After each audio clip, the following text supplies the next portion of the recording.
I think where, I believe that I became a little mentally imbalanced is when, one of the babysitters in the house, she raped me.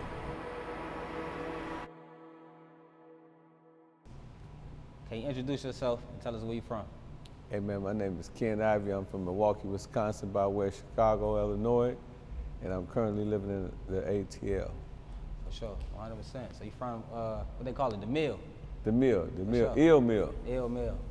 Yeah, I know a little something. I ain't really too, familiar. I just know a little bit about the mill, but a lot of history there. Right. Man, I know you, OG, got a lot of years on me.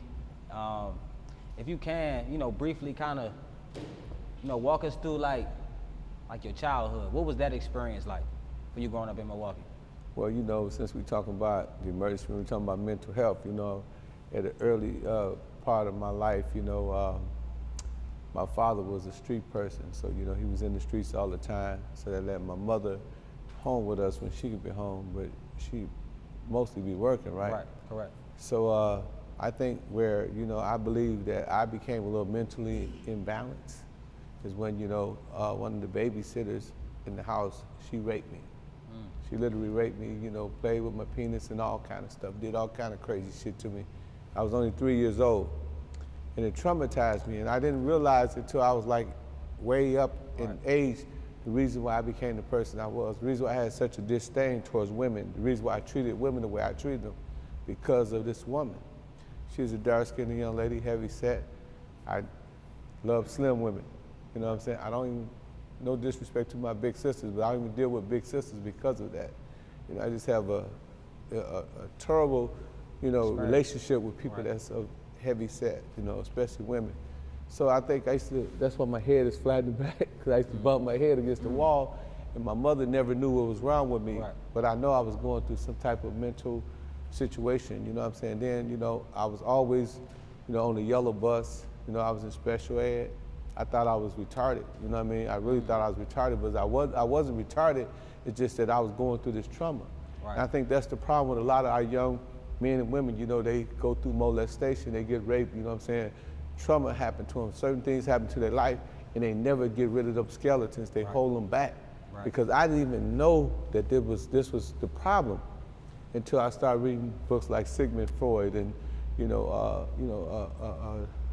I'm Okay, You Okay, Dr. Eric Burns, books on psychology. And I said, oh, okay, these are skeletons that's deep within me that's causing me to act the way I act. You able to identify. Yeah, I was violent, you know what I'm saying? I didn't play no games, you know what I'm saying? I've been in a lot of shootouts, I've been in a lot of crazy shit, you know what I'm saying? If I didn't like somebody, I put some serious pressure on them. And I was realizing that all this had a lot to do with the mental health that I was going through. I was suffering from, some type of mental anguish. Then when I finally realized the problem, immediately I was cured. I called my mother. This was like just a few years ago. I said, Ma, I know what's wrong with me. I know why I was acting the way I was acting in school. I know why I got bad grades, because the ironic thing about my school thing is I was on the yellow bus. I was in special ed throughout my whole career, my whole life. But when I went to prison, which is the reason why I had that I don't care mentality, because I didn't think my mother cared. I didn't think my father cared. I blamed my mother for what happened to me, but I didn't know what I was blaming her for. But I was blaming her for this trauma that happened to me at 3 years old. So I acted out in such ways that caused me to be incarcerated. But when I was incarcerated, I went to school. I got my GED. The first year I got my GED, I went to prison college. I made a 4-point average. I made the dean list because it was a college called Baraboo in Baraboo, Wisconsin.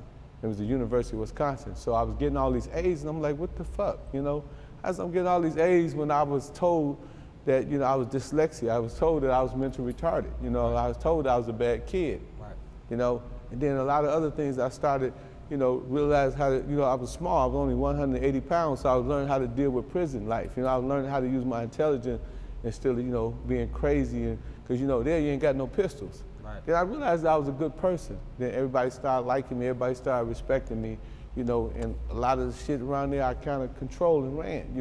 Everybody liked me. And I realized that if that wouldn't have happened to me, I probably would have been a lawyer, a doctor, or a judge, you know what I'm saying, maybe, or something of prestige, or a great businessman, because I'm a businessman today. So that was how my childhood, I think that my story is not exclusive. I think it's a lot of people that go through trauma. I think uncles rape their nieces. I think, you know, that fathers rape their daughters. I think that, you know, grown people rape children, and they do, you know, crazy stuff, and they cause us to have mental trauma. You know what I'm saying? I mean, we be retarded, but we ain't retarded like in the case of retardation. We retarded that we is totally, you know, in a bad situation.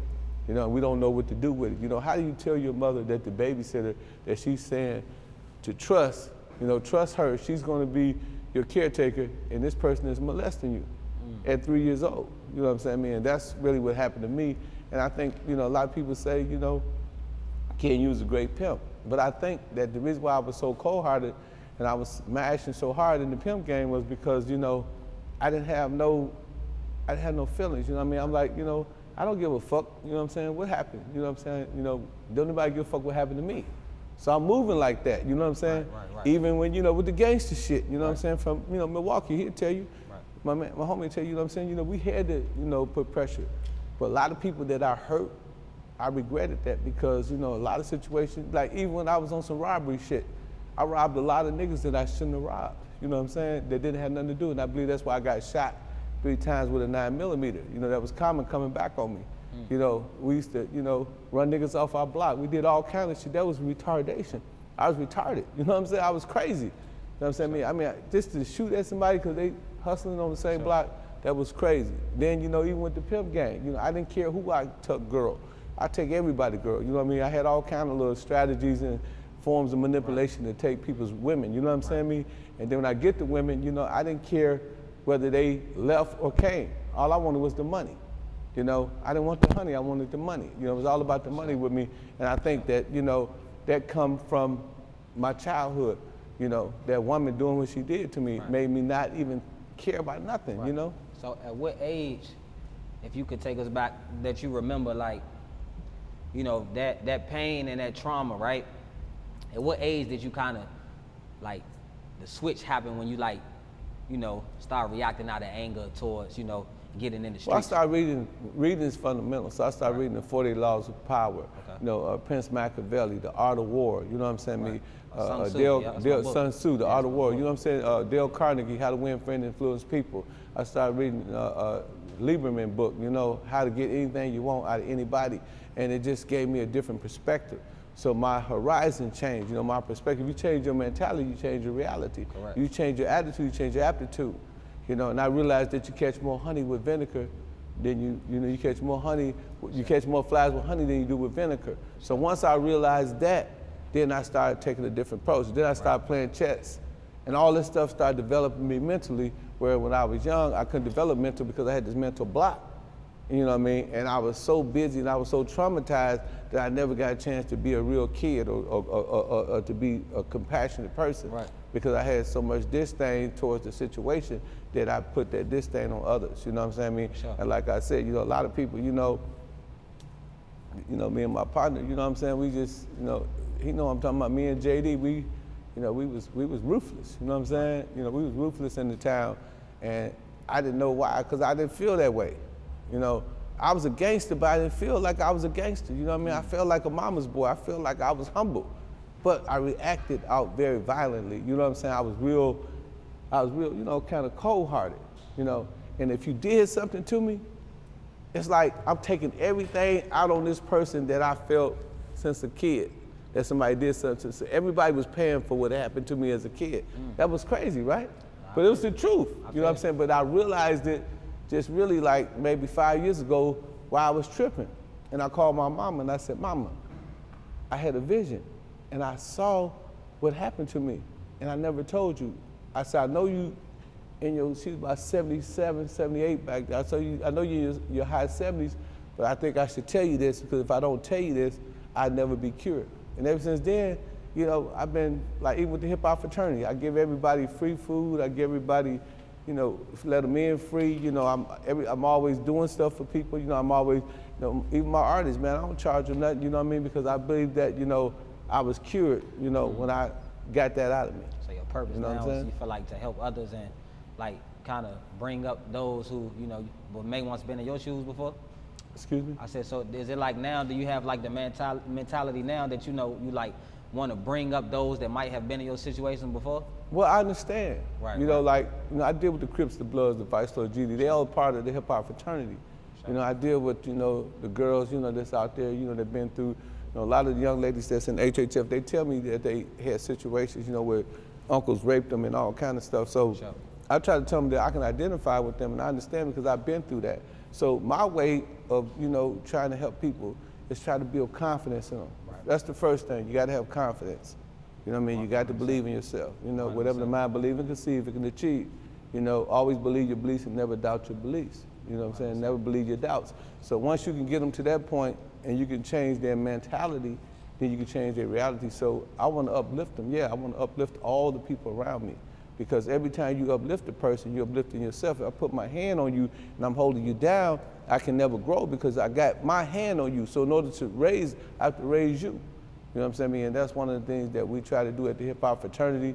You know, we got some great people. You know, I mean, my president, you know, Richie Rich. You know what I'm saying? Me, he's very positive. You know, he inspires me. You know, I got one of my artists, H2O. You know what I'm saying? Me and her, we talk a lot. She's positive. She's very positive. You know, of course, you know, Cash. She's positive. And then, you know, our newest megastar, Candy. You know what I'm saying? She always, you know, chopping up game with me. So, you know, I'm uplifting them. I'm making them a better person. They got problems as well as me. You know, I got to fight with them through their problems. You know, I let them know, man, listen, you know, it ain't gonna be as bad as it look. You know, use your intelligence, not your emotions. Don't let your emotions supersede your intelligence. You know what I'm saying? Do the 15-second rule.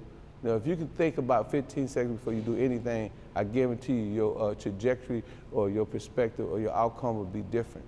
You know, and I think that's what a lot of people fall short is, that they impulsive. So they move on impulse. And when they move on impulse, they don't get a chance to think. That's why you got so many young African-American men that's in jail. That's why you got so much murder. You know, and you got a lot of stuff. Then a lot of this psychological psychosis that we see in the African-American community has a lot to do with social engineering. Right. You know, a lot of this stuff is, you know, by design. You know, when you look at the news, you see the young brother on the news with the strap. You know, you see him, you know, with the tattoos. You know, and they saying that this is the narrative. This is African American community. So if this is the depiction of the community, a lot of guys, you know, they follow that narrative. You see what I'm saying?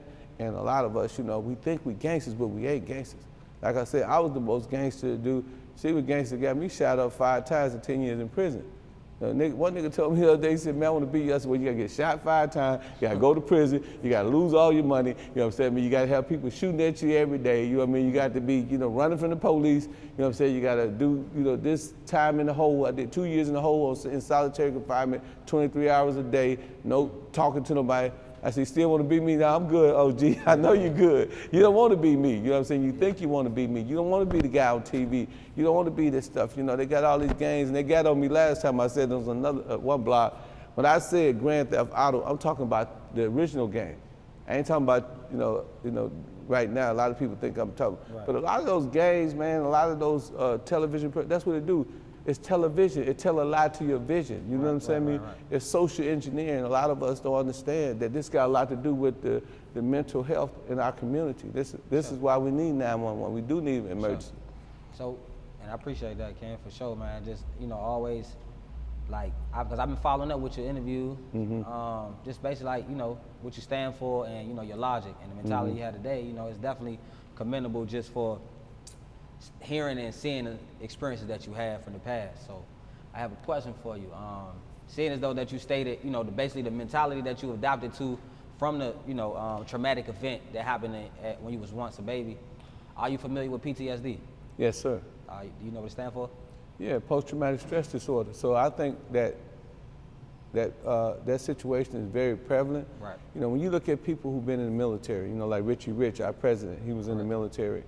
You know, when they go over to Iraq, they go over to Vietnam, you know, it's a lot of trauma, you know what I'm saying? It's a lot of, you know, killing and shit going on. You seeing your guy that you've been, you know, y'all came and he was in your platoon, you know, y'all was cool, you know what I'm saying? He got his head shot off or he got his foot amputated, you know what I'm saying? I mean, you know, that can affect you mentally, but imagine being in the hood where it's somebody getting killed every day, or every time you turn on YouTube, a rapper is getting killed.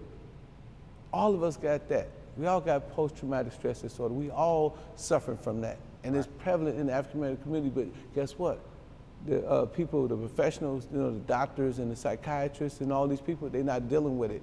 And that's why our community is in such ruin. That's why we're in a peril situation, because nobody's dealing with the mental health in our community. It's a lot of people that's suffering from post-traumatic stress disorder. Sure. Because you 5 years old, Young Dolph had the song, when I was 9 years old, I seen her get shot. See what I'm saying? Right, so right. when you think about that, you know what I'm saying, when you think about, you know, how he died, he Right. got shot. The same thing he seen, it happened to him, because that's what's going on in the hood. And that's why most of our children are probably suffering from that, and that's a form of, you know, mental health. For sure.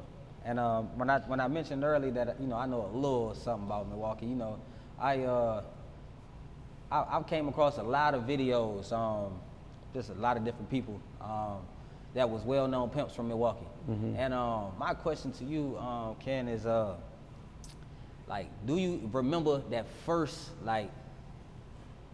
time, like, you got your first girl?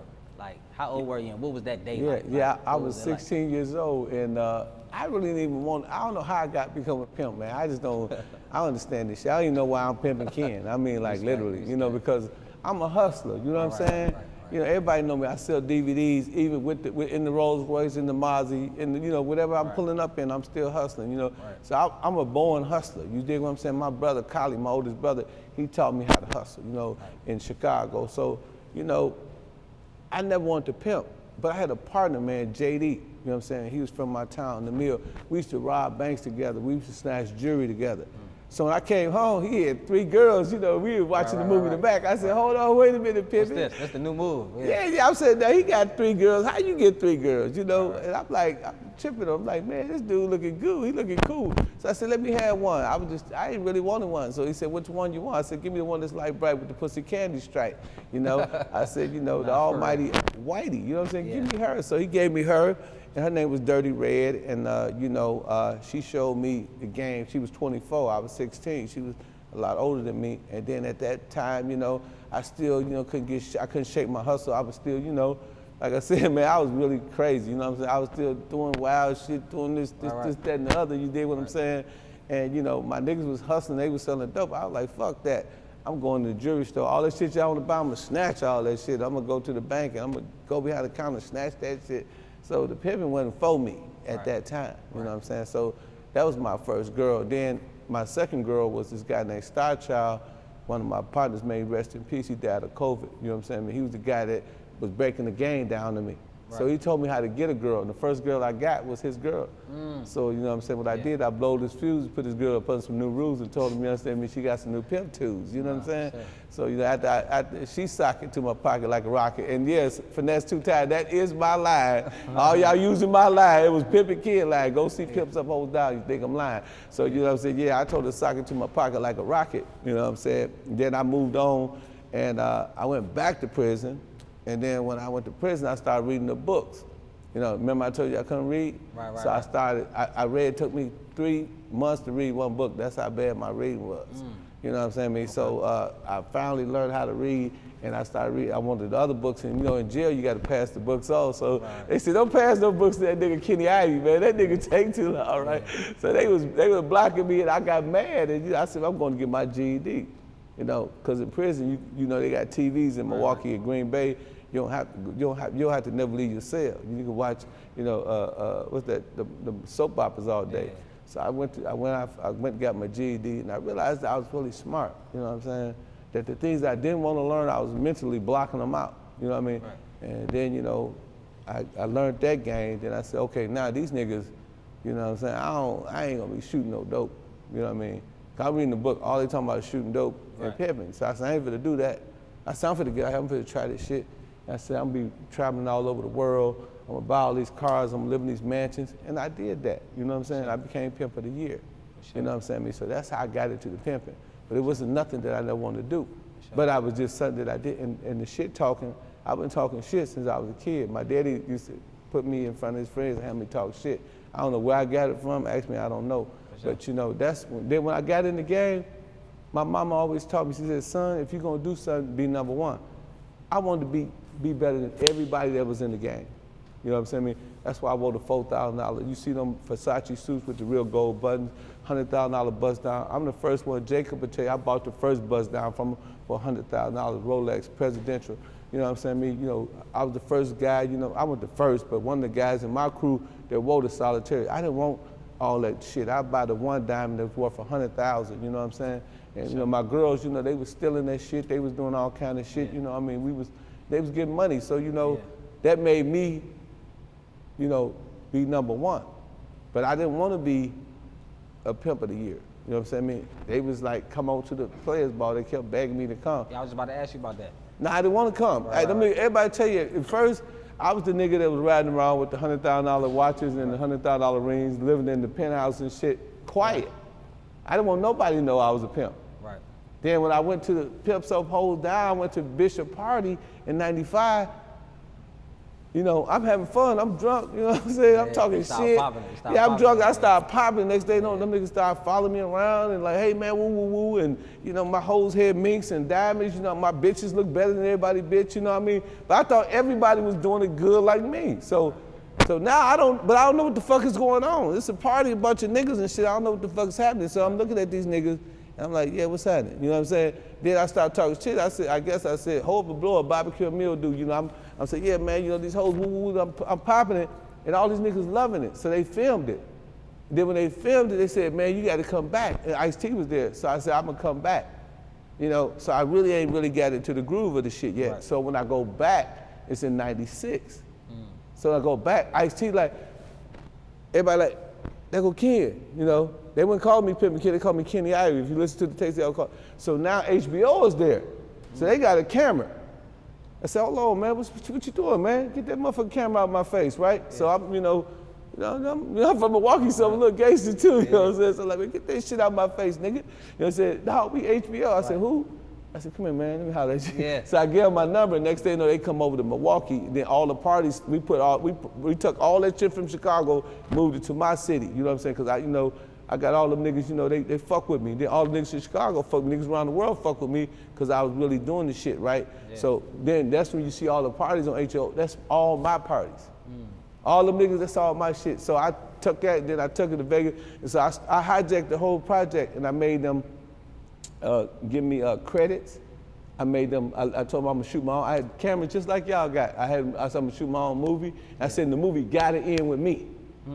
I said gotta end with me because I read somewhere in jail that, you know, the star of the movie always end with the star. Yeah. So I said this motherfucker gotta end with me. For sure. And I said, you know, that's what I do because, but I was doing that because I was hustling for my movie, Pimpology. I was gonna flip my movie, which I did well. I had 3 distributions with that. So at that point I became a businessman. So I looked at it as business, you know what I mean? At that point, you know, pimping to me was a school for boys, you know what I'm saying? I wasn't thinking about no pimping no more. I was like, you know, these motherfuckers just gave me, you know what I'm saying, me a big ass bag, right. You know what I'm saying? They let me take Now you like a and they let me take, you gotta remember all those parties I charged a nigga $100. Yeah. So all them people you see in there, they gave me $100. Them tables I charged $2,500 because my name was that big and I can play it like that, you know what I mean? So, you know, and then now I'm throwing players ball. So the shit that I didn't want to be a part of, I'm doing now. So I had to kind of gradually, you know, push them bitches. I had like 16 bitches. I had to push them bitches away. You know, I had to move, you know, a little different, you know what I'm saying? How, you know, and next thing I became a businessman. So now once I became a businessman, you know, we started throwing more parties and we started doing movies and shit. And that's when y'all get the movie Pimpology, which to this day, they made millions of dollars. You know, had 3 distribution deals on 1 movie. You know, so, you know, that's kind of like how I kind of got in the game and got into the players ball shit. I didn't want to be Pimp of the Year, but they kept voting me as Pimp of the Year. I didn't want none of that shit. Right. The niggas will tell you, the niggas in hip hop fraternity tell you I sweep the floor. Right. You know what I'm saying? I clean up. You know, I serve niggas play. I never wanted to be who I am today. You know what I'm saying? I guess, you know, that's God's favor. You know what I'm saying? But favor ain't my fault. Right. If a nigga got a problem with me, then, you know, you need to holler at the man upstairs. Right. He did it. I didn't do it. Right. Like what Rick Ross said, God did. Right. Jay-Z, God did. I didn't do it. So how would you, because there's a kind of like an ideology that when it comes to pimping, in the average person's mind that a pimp gets women, right, that are either damaged, or they got daddy issues, or they always either come from a broken home or a very traumatic background. What is your response to that for people that, you know, believe that, if that's true? Well, I say them pimps up, hoes down. You know, 90% of my hoes, you know, was raped by their fathers, you know what I'm saying? They, you know, they come from broken homes, you know what I'm saying? And what it is like, you know, a lot of people misinterpret bitches, you know, misinterpret hoes. A lot of those hoes, you know what I'm saying, when they rape as a little girl, you know what I'm saying, they realize the value of the vagina. And what happens is, you know what I mean, instead of, you know, looking at it from their perspective, you know what I'm saying, instead of giving away, they prefer to charge. You know what I'm saying? And they already feel like I ain't gonna never be married, my virginity is already gone, so they move different than the average chick on the streets. You know what I'm saying? Then you see them first, they around there giving it for free, and then they realize, damn, you know, I get paid. So most of them, you know what I'm saying, they reach their conclusion that they hoes before they even meet the pimp. What the pimp does is he pretty much like seize the moment. Be like, look here, mama, you around here, you know, you fucking Tom, Dick, and Harry, but you know what I'm saying, I mean, you could be getting some money from Barry. You know what I'm saying? I mean, so he give her some game and he show her how to utilize that, what she's doing for free, and how to get a fee. You know what I'm saying? I mean, and it's pretty much, a lot of people don't understand, and I probably, a lot of niggas gonna get mad at me because they probably lose their hoes after I say this. Bitches don't need no pimp. They get the money first. The money go to the bitch first. The first person to ever see the trap is the hoe. She get the dough first. Then she got to decide, do she want to bring it home to Pimpin Ken or to Don Juan or whoever claimed to be the pimp. Right. Right. But it's a sport. It's just like basketball, football. You know, we call it the NPA, National Pimp Association. And I was the 2-3. I was Michael Jordan. I was the Michael Jordan of the P. So, you know what I'm saying? That was me. You know what I'm saying? But, you know, not to be glorified in the game because I'm long from the game, but I'm saying, you know, it was a sport. We love this shit. Don't nobody like a hoe but a pimp. Don't nobody like a pimp but a hoe. They love that shit. Them hoes love going out getting dressed every night and hoeing. You know, niggas thought, you know, like, no, they forcing them bitches. No. You think I'm lying, man? Just look at the game now. 90% of the bitches hoeing don't even have a pimp because they don't need a pimp. So how do you feel about this? Like, what's your take? Because I know I gotta ask you this. We're in different times now, and everything is just so much like it's digital now. So what's your take on like the whole like, you know, online like sex, like the OnlyFans and all that? What's your take just coming from the traditional, you know, game? What is your take on today's time? You know, my mom and I had typewriters. Right. You know what I'm saying? I mean, we got smartphones, dumb people with smartphones. So my take on this, like, you know, it's called evolution. If you live in the 1700s, my nigga, if we walked out, this was 1700, right. You know, we're gonna walk outside too, some horse and buckies and shit. Facts. You know what I'm saying? We ain't gonna have no fucking running water. We ain't gonna have all these lights and all this electricity. That shit didn't exist back then. You know, it's called changing with the times. You know, all they doing is change with time. We didn't have IG. Now, you know, Boosie was just doing the interview on Drink Champs. Matter of fact, where that Boosie book at? I need that Boosie book. Can somebody bring me that Boosie book?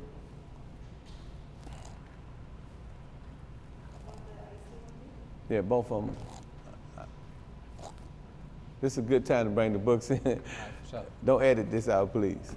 So, you know, we were just on Drink Champs with my man Boosie, and he was saying something about, man, you know, before Instagram, the wife only seen her, maybe her husband's brother, or maybe a cousin. Now she get on Instagram, you know what I'm saying, she DMing niggas, you know what I'm saying, she hollering at niggas, you know what I'm saying, I mean, she getting at niggas, you know what I'm saying, I mean, a lot of marriages have been broke up because of Instagram and Facebook, because these women typically didn't fuck with this type of shit, you know what I'm saying, I mean, so, but that's technology, you know what I'm saying, I mean, so the reason why we have a high divorce rate is because of the circumstances, you know what I'm saying, that we find ourselves in. The reason why hoes don't need pimps no more because the circumstance. Why would a hoe pay a pimp when she could sit in a hotel room and work her phone and, you know, she could just change hotels. She don't need no pimp to do that unless she really like them. You know, right. But back then, when we was pimping, you know, they was on the track. So if you're on the track, right, then you need a pimp. Because if you're on the track, you ain't got no pimp, guess what they're gonna do? They're gonna put you on the pimp arrest and they're gonna take your money, they're gonna rob you because you fucking with niggas' money, and you know, hoes can't get money, bitch, if you catching these tricks. Right. Especially if you're a bad bitch. Bitch, get your ass off the track. They ain't gotta worry about that today.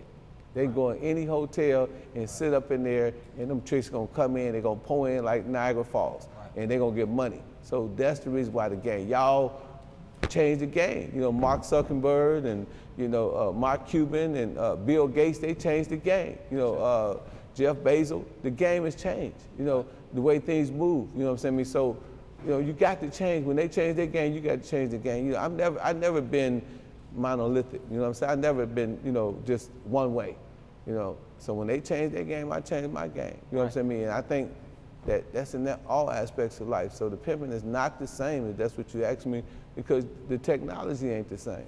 Right. And when it comes to like, one thing that I have always kind of studied or paid attention to from my perspective when it came to pimping is the mental like advancement of the pimp.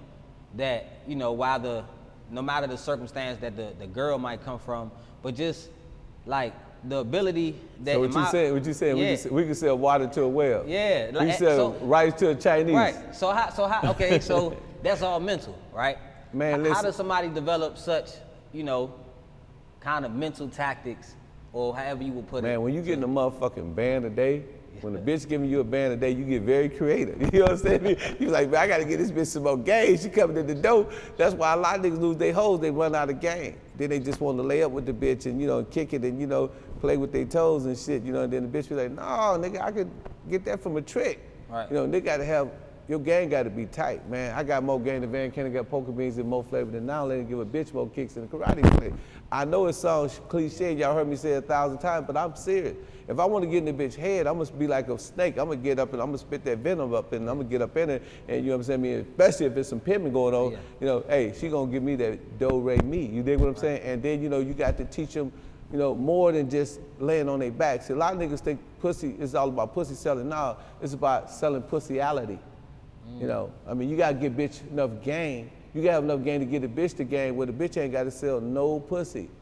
All she do is run game, you know, in the game that you're running. So, you know, like in my book, The Art of Human Chess, you know, I gave niggas up the game, some free game on how I actually get 10 to 15 bands a day just busting moves. My bitch ain't touch a trick. All she do is go in there, get in the VIP room and tell him, you know, hey, you know what I'm saying, you know, you're my special date for the night. I really love you. I want to marry you. The trick go for it all the time. He ordered some wings, the wings $10, she gonna put a $1,000 motherfucking gratuity on there, and the club gonna give it to her at the end of the night. That's game, you know what I'm saying? You gotta give a bitch game, you know what I'm saying? You know, how you motivate a bitch? Right. You know what I'm saying? I hope I don't go to jail for this shit, but I'm gonna say it anyway. I wrote about it in my book. I'm just gonna, since we talking about game, you know, the mental side of game, the advancement, you know, what I used to buy these mink coats. My niggas go rob, they rob the jewelry store, I buy all that shit. I was the fence, I buy all that shit. And then if I get a fresh bitch, she come in my household, I give her the mink coat. But I go to my fur and I tell him, say, you know, Bernie, that's my man Bernie, he sell me all the minks. Say, Bernie, I want you to put a $10,000 charge on this coat, the value of this coat. He said, well, it might be worth 15, Ken.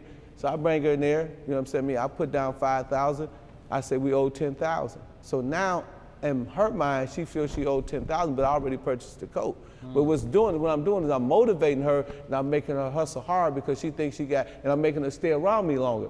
So I got to do whatever Pimp Sam doing, you know, Big Lonnie doing, you know what I'm saying? How they mashing, I got to out-pimp them. You know what I'm saying? So I got to make sure that Pimp Sam don't give his girl more game than he get my game. He don't give my girl enough game. So what I'm doing, I'm holding her on. So how's I'm keeping her? I'm holding her with the mink coat. I'm holding her with the car. I'm buying her lavish apartments. The apartment ain't number 1,500 for me. I'm telling her it's 3,500.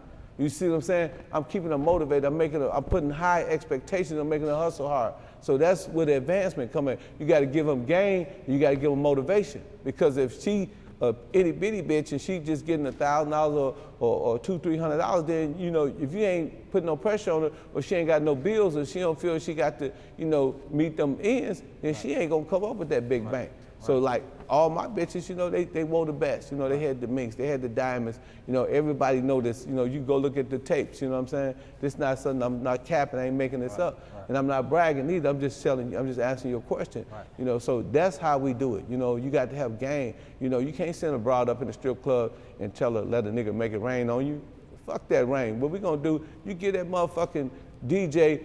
$50 and tell them, call that rookie bitch up there, let her get rain on. But you finna go back in the VIP room and you finna get 20, 30 bands. You know what I'm saying, me? And we gonna have some Gucci, we got some Louis and some motherfucking Birkin bags and all that shit you be reading about in the magazine. We finna live that life, and that's what we did. For sure.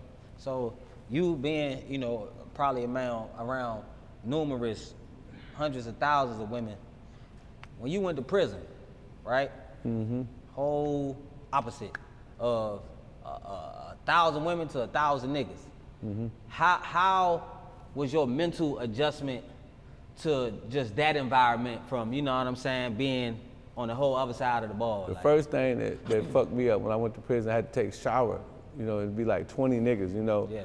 And I'm like, man, I don't take no shower with these niggas. They say, oh, you gonna take a shower with these niggas. You know, the guards, they gonna make it, they tell you, they say, bend over.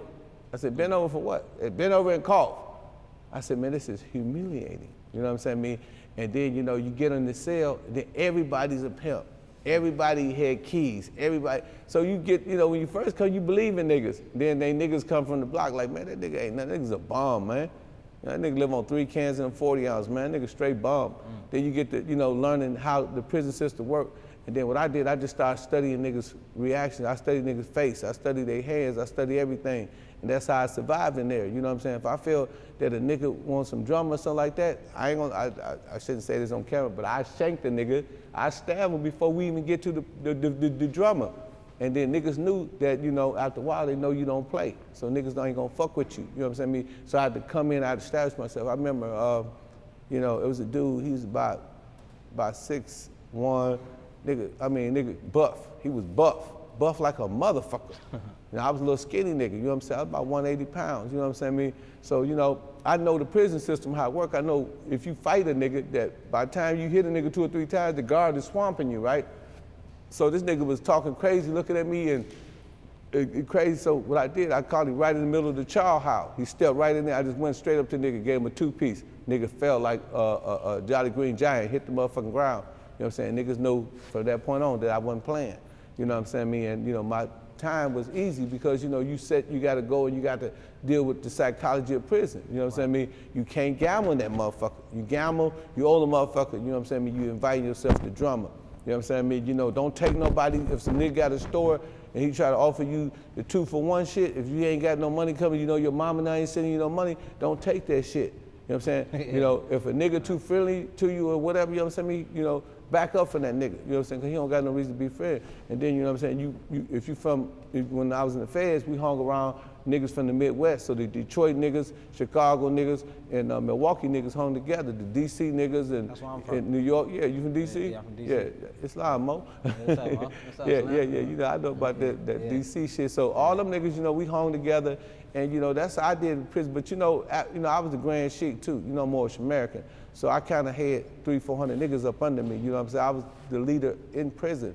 You know what I'm saying? Me, and every prison I go to, I knew the lessons because I've been fuck with this shit since I was a kid. Sure. You know what I'm saying? So I knew all Noble Drew Ali lessons. So a lot of niggas respected me on that end too. So, you know, my fights was very minimum. By the time I got to the feds, in the state I did a lot of stabbing and fighting.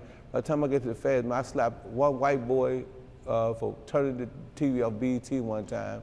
I remember that. I slapped the shit out of him. And then this other dude, you know, an older dude, he was trying to give me some game, but I had a game already. He get mad at me, and me and him get into a fight, you know what I'm saying? And that was the only 2 fights I had in the feds. You know, the rest of that shit was smooth selling, you know, because I was a smooth nigga, man, you know what I mean? I know I didn't get involved in the bullshit, you know what I mean? And I didn't do crazy shit, you know what I mean? I didn't run with clowns, you know what I'm saying? You know, oh yeah, I had one more incident. This one nigga, man, he was about 6'8", he was a Crip. He was a Crip from LA. The nigga told me, man, I beat your motherfucking ass, right? And man, you know, I know physically I could whoop the nigga, but I know I was gonna stab the shit out of his ass, right? So I said, nigga, you put your motherfucking hands on me, nigga. I said, bad news gonna beat your bitch ass home. Yeah. That nigga looked at me and just smiled, man. He smiled at me and he said, man, you know, you a crazy little motherfucker. I said, yeah, I am, nigga. Right. And you know what I'm saying? I mean, that was the only instances that I had. Everything else, you know, we always was reading books, you know, reading about Islam, you know, reading about black history. You know, I hung out with the older niggas that was on some positive shit. You know, it's easy to do a bit. You know, a lot of niggas don't know it's easy to do a bit. It's the niggas that you hear get fucked off, the niggas that's, you know, basically gambling and Into you know, stuff, and right. niggas, you know what I'm saying, you know, snitching and Yeah. you know how they do snitches in the joint. You know what I mean? Them niggas don't stand the baby rapers. If you got them, you rape anybody, they gonna put the pressure on you. So, you know, but yeah, man, you know, that's how I handle it. And then, you know, a lot of brothers in prison, believe it or not, are some smart motherfuckers. Those some of the smartest niggas on earth, man. I met niggas that was so fucking smart, man. My nigga Reggie Muhammad, that nigga was so fucking smart, man. That nigga got me to reading Dr. Ben Jacano, James G.M. James. I'm just reading books, man. This nigga breaking down fucking books all day, every day. So, you know, I mean, you know, it's different things you could do. Now, if you running, you know, like the niggas from D.C., your hometown, them niggas, they stabbing niggas. You know, but you know where we from? Like DC not a state, so everything, Yes. all our thing, everything we do is federal. Commonwealth, yeah. So, y'all go to feds. Yeah, so we just all go to the feds. That's all we go. But definitely, man, you know, after everything that you experienced, the trauma, you know what I'm saying, the lessons, you know, you really pretty much broke it down. I ain't even had to even ask you too much because I could tell that it's genuine and it's authentic. If we know who Pimpin Ken is right now, right? And in today's time, you know what I'm saying, what is it, October 6, 2022? If you